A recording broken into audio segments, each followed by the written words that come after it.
I'm not sure if there's actually anyone on here now because I've taken so long getting this up and running. If there is anyone on here, I'm not sure if I can see anything really. Yeah, if there is someone here and you have got a question, feel free to ask. I'll just announce on Twitter that it's up and running now.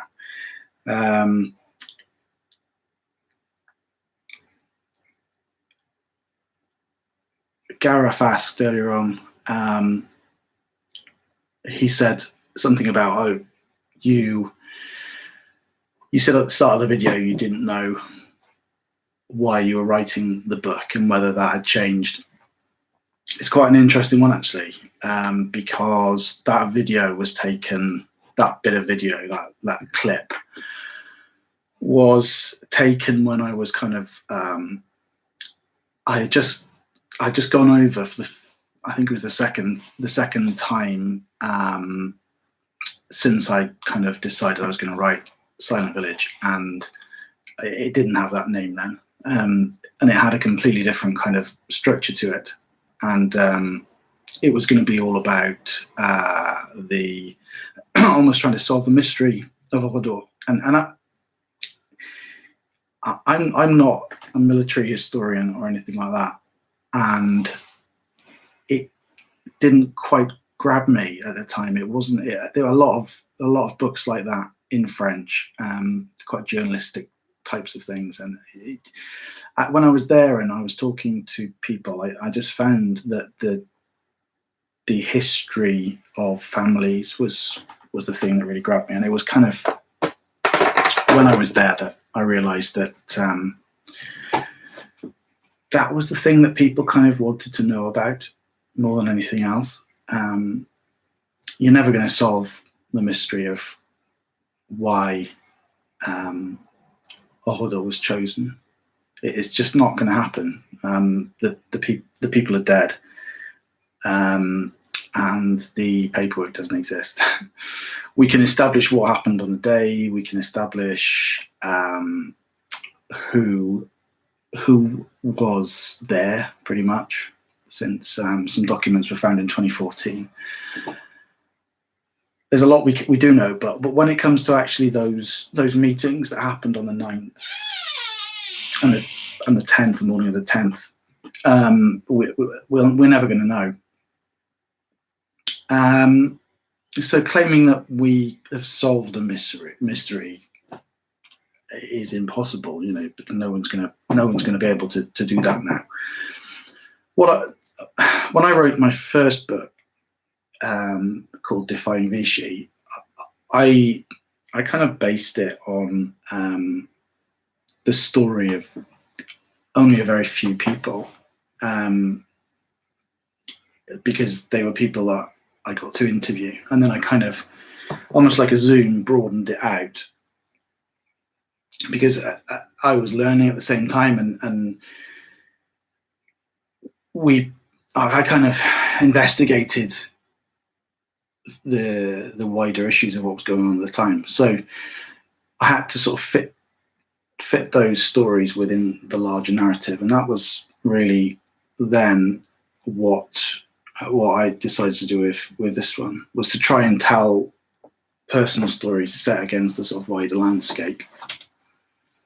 And when Gareth asked, you know, I don't know if I've done the right thing, or I don't know why I'm doing this, it was like that. I was still kind of coming to an idea in my head of where the story was going, or where the book was going.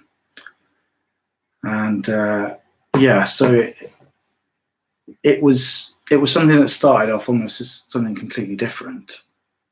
But I'm glad that it went in the direction that it did, because actually people in Oradour who I didn't want to upset, people in Oradour certainly don't want any more books guessing why the massacre happened. It's not needed. There's plenty out there, and there'll be plenty more probably. But they hadn't really had a really close examination of the incident in the context of resistance, in the context, I say resistance in the context of the occupation, resistance, occupation, collaborations in this kind of wider area. So it's kind of quite good to take a village and to look at it close up. And it's quite unusual to have a village or to have a situation where there was no sort of continuation of the story. You were, and things are going to be said afterwards which might sully the story. This was a moment in time. So I wanted to lead up to that moment in time on anything else. And I did at one point consider ending the book at the point of the massacre. The other thing I wanted to do, I decided quite early on, was to, and I decided this quite soon after that little video clip, was to take the perpetrators of the crime away. Because I decided, I mean, on my bookshelf, I've got loads of books on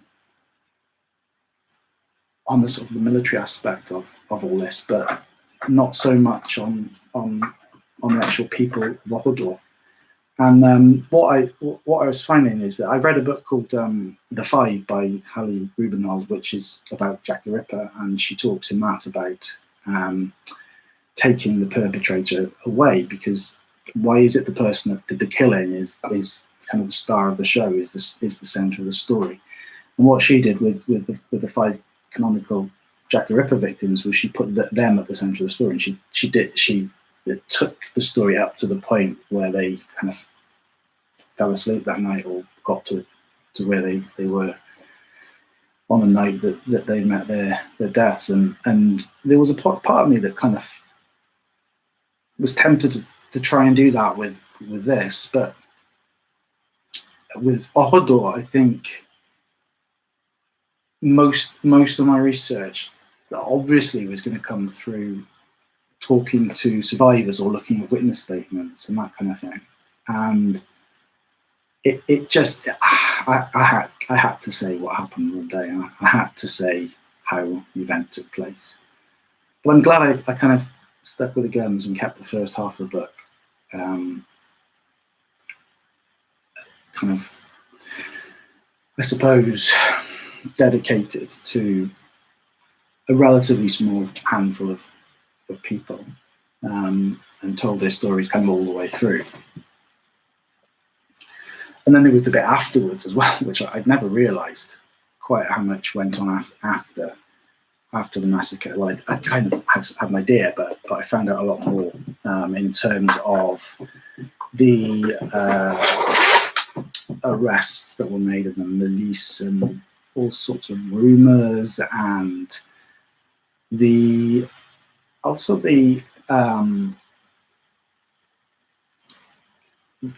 a misinformation campaign, I think, which started off when the local authorities wanted to kind of have these commemorations, I suppose, in a cathedral and in Oradour, and the Germans, or the remaining Germans that were still there at that time, wanted to try and put a stop to that. So that part of the story had never really been told, and there was, this thing of having this mass in a cathedral and a bomb underneath the cathedral, these bomb warnings, and there was apparently a bomb. I've got details of the arrests of these men who were down there digging away. So there's a lot there to unpack. It's a big story. You could write another 3 books on it. Kathy has said, but I understand why the focus should be taken off the perpetrators. However, I would like to know if any SS who participated were ever held accountable and or prosecuted. It's the big question, I suppose, isn't it? The answer really is not really. The SS commanders were people like Lamading, and who was kind of the head of the Das Reich, and Sylvester Stadler as well. These guys, they were very much kind of, after the war. There was this decision, and I'm no expert on this bit, but not to extradite to France for trials. Well, the only thing that happened was in 1953 there was it was actually a military tribunal held in Bordeaux, and in that, for that, it was about 30 people altogether, 35 people perhaps, and half of those people were German, half of them were French, what they called malgré nous. So these were young men who had been at Oradour on the day, and but they were actually Alsatian youngsters who had been kind of forcibly recruited into the SS. Only one of those men we know, someone called Georges René Bous, was joined through his own kind of decision. The others were, when you were brought in as a malgré nous, which is the name they know as now, it was about you were doing it under threat to you, threat to your family. So it was, yes, they were brought before a tribunal. So really, and we had some Germans that have been arrested around this, or be brought in as prisoners around the northern kind of battlefields. So we had some, but they were foot soldiers, and they were convicted. There were two of those people were convicted to basically to death, but it was changed to imprisonment, and then the others were given sentences of those sort of foot soldiers, I like to think of them as. But there was a real reaction in Alsace-Lorraine about the fact that these were Frenchmen who were victims themselves, and therefore they shouldn't be punished for merely following orders under the threat of deportation, violence towards their families. So so that was commuted, that sentence, and it was shortened and turned over actually for all but the two. There were two men who had admitted killing people on that day, and they had their sentences shortened. One of those was Bous, and Bous actually only died I think 2 years ago, perhaps. I mean, he was a bit of a Nazi in terms of his kind of his behaviour in Oradour, we know was poor, was awful. But the others didn't really. A lot of them didn't have a clue they didn't really know why they were there. And a lot of them were young men who had been brought in towards the end of the war. Now, in terms of Lamading and the commanders, yeah, they were protected. Lamading actually was a successful businessman. I'm just going to turn to him because of the sun. Was a successful businessman in East Germany after the war, and yeah, a lot of French people I've talked to in that part of the world have sort of said, yeah, he died in his bed. Can you believe that? This man who was responsible for a lot of atrocities. And another of the man who was on the ground, who really was on the ground in charge, was Adolf Diekmann, and he died in Normandy a couple of weeks later in battle. And that was fortuitous for the Das Reich, because it meant that they had a ready-made scapegoat, and that's that was fortuitous for them, because they kind of wanted to cover their tracks anyway.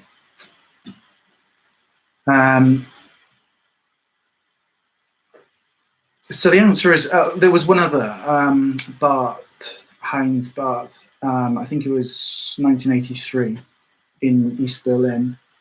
He was put on trial, and he was, I guess, 2 grades down, I think, from Diekmann on the day. And he again he was sentenced to life in prison actually, but served about, I don't know, 10, 15 years, and then even if that, and then was released on for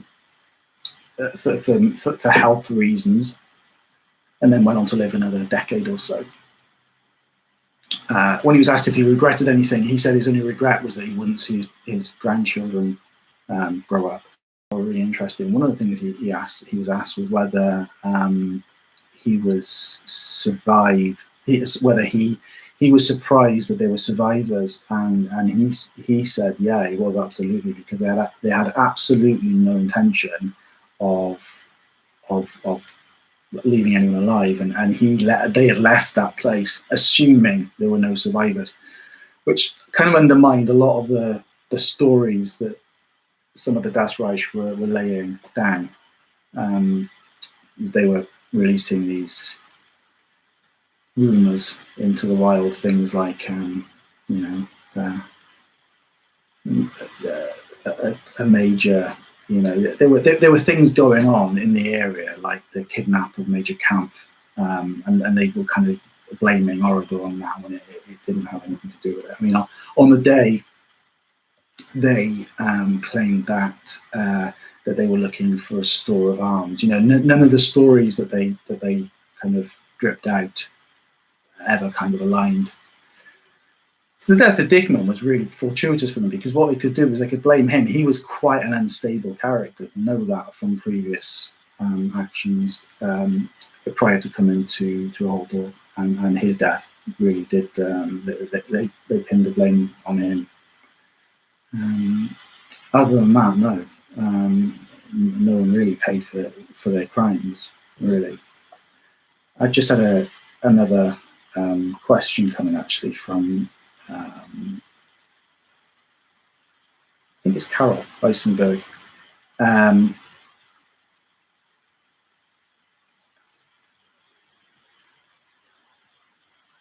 Do you feel a majority came from people, families, or archives? Hang on, perhaps Carol's going to put it in the chat. It's quite a long thing to read now. Whole community. The scope of your detailed research. It's quite. I'll start answering this question. If you want to add anything, that's fine. I think what you're asking is some of the minutiae about some of the families, because it looks like you're doing a piece of work which is similar in scope. I found that actually Oradour is quite unusual in that there are quite a lot of records out there. People have been putting together kind of family trees and things on various websites and that kind of thing, which helped to sort of put the bare bones together. And then there was the archives in Limoges, where I could check births and marriages and deaths, and I could trace back things like the names of people who arrived as refugees.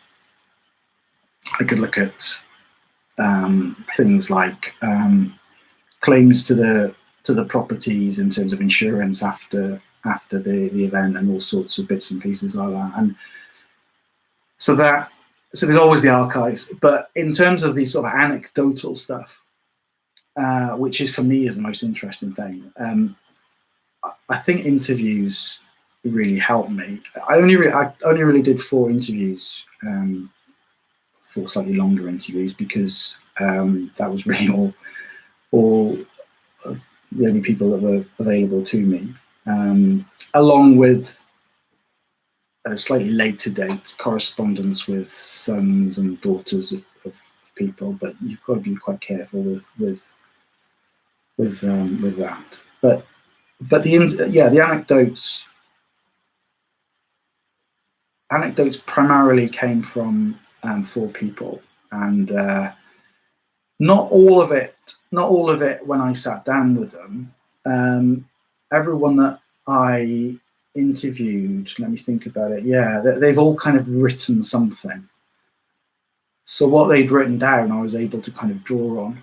and sort of probe them further.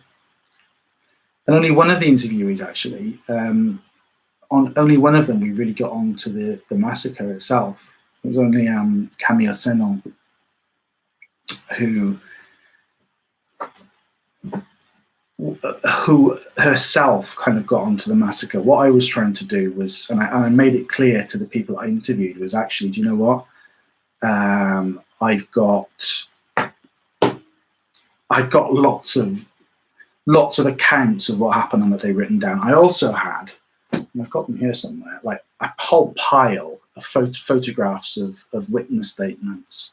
You know, I knew what happened. I could certainly piece together the accounts of the day, and yeah, mine is a bit different in terms of I tell it from different angles. But the thing that I think was quite different was, and what perhaps caught some of my interviews off guard, was that I was more interested in their lives before the massacre. So, and that's really what I'm studying now, and what I'm interested in is social history in a way.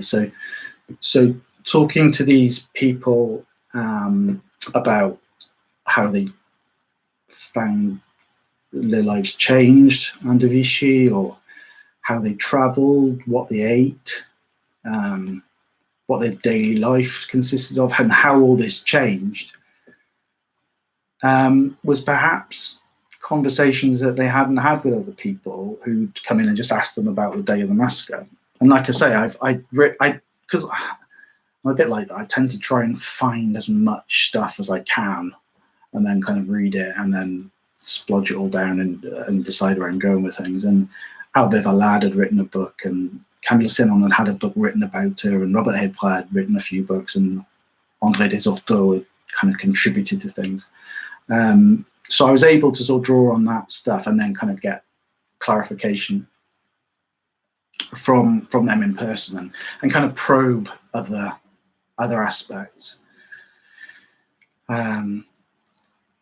You know, something I found. There are things I found out in that way which I would never have found out otherwise. One of things like, what people ate, what the bread was like. The fact that a lot of the peasant farmers only baked their bread twice a month. I would never have known that otherwise, without talking to someone. And I remember Albert Valade, who unfortunately he died a few months after I talked to him. He kind of said, well, this bread that we made at home, it was the best bread I've ever tasted, because it was kind of fresh, and also, he sat there and he said, do you know what? He said, the war was good for us. The occupation was good for us in the countryside. And this was someone I've read, like in history books about the occupation, that the peasantry almost thrived in a way, but I didn't really understand why. And he was able to explain, well, it was because people came to us to buy stuff. We didn't have to pay to go on the tram to go into Limoges to sell our stuff. People came to us instead. We could just sit there, and I remember saying to him, well, what did you how did you make your money? What was the salary from? If these farms were completely kind of self-sufficient, where did you make your money? And he said, well, we didn't really need any money. As peasants, we traded amongst ourselves. We grew what we needed. We ate what we had on the farm. We sold a bit of milk, but that was basically for amongst people that we knew, and that was just a few coins for the end of the month. And if we needed to buy any textiles or shoes or something, he said, and that wasn't very often. So people didn't really, these tenant farmers particularly didn't really need money as such. And that's probably a really simplistic way of putting it, but that was his experience.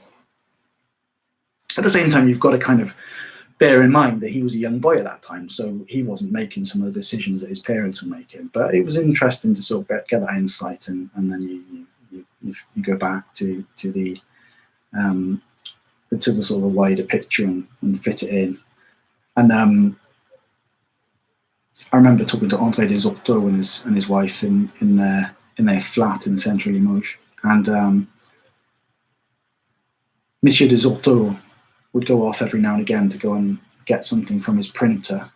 Just got so much material, and I would be left with his wife, who I got talking to, and she, you know, I learned a lot from her, because she was actually a refugee, and they didn't meet. It was nothing to do with Oradour that they met, but she had been a refugee that had come to the area, so I learned quite a lot from her as well. So yeah, interviewing is important, I think, but you've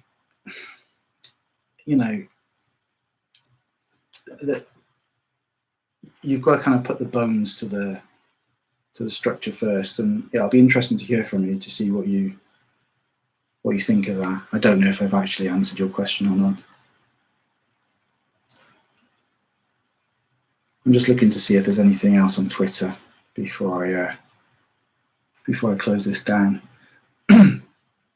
So thank you, everyone, for coming in and watching the tour. I enjoyed putting that together. I wish I could show more. I was a little bit limited by what I had in terms of photography, and because I generally use my own photos and my own video, as you can see, and so I was quite limited to the places, but also in the amount of time we had, I just couldn't do much more. But perhaps I'll do another one in future and go to some different places. Who knows, if people want to do that. Obviously, the book has got a lot more detail. People keep telling me how detailed the book is. I didn't want to make tonight too much about the book, because, you know, we were commemorating tonight. We were remembering, you know, what happened on that date, and the fact that, you know, people died. I didn't want to try and make a big thing about the book, but there is a lot more. There are a lot more examples in the book, and perhaps we'll do some more of those in the future if people are interested in the future. It's quite nice to read through some of the feedback there from Twitter. Quite positive feedback. If no one's got any other questions, I'll just double check on here that there aren't any more questions coming in now. Kathy. Okay, that's nice of you, Kathy. Thanks for saying that. Yeah. If no one's got any more questions now, I'll knock off now. I'm sure I'll do another video or two about Oradour in the future. And someone mentioned to me something about, I mean, just following on from that question earlier, someone mentioned to me something about, could I do some videos about, you know, researching it? And I'd be more than happy if people want to put comments on here or on Twitter about what they'd like to see. You know, I can go in a lot more depth on certain aspects, of course. Okay, so thank you very much, everyone, for watching, and hopefully, I think this will stay on this stream as well. Will stay on the website as well, on YouTube as well. Thank you. Okay, bye bye.